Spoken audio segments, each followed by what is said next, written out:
السلام عليكم. احب الاعمال الى الله هي اطعام الطعام. في الفيديو ده هقول لك على فكره حلوه للاطعام، ولو عجبتك الفكره ادعي لي دعوه حلوه من قلبك وربنا يتقبل منا ومنكم صالح الاعمال. يلا بينا نسمي الله ونصلي على رسول الله ونروح نشوف عملنا ايه.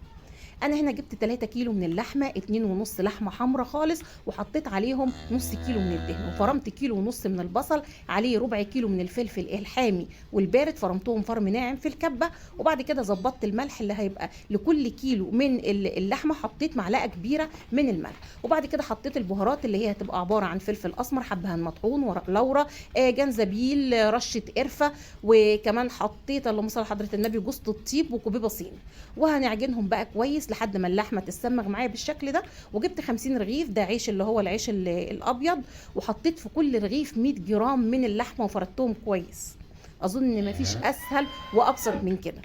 100 جرام في الرغيف، على فكره حجم الرغيف صغير، ف 100 جرام كانت كميه محترمه يعني في الرغيف. وبعد كده بقى في الصاجان بتاعه الفرن، ودخلتهم على الفرن درجه حراره عاليه، اخدوا في الفرن بالظبط ربع ساعه. يعني كل صاجه ادخله بياخد في الفرن ربع ساعه. اظن ما فيش اسهل وابسط من كده. ستي الله يرحمها كانت بتقول اللقم تزيح النقم. الغرض من الفيديو ده ان انتوا تقلدوني وتعملوا، يعني تعملوا زيي.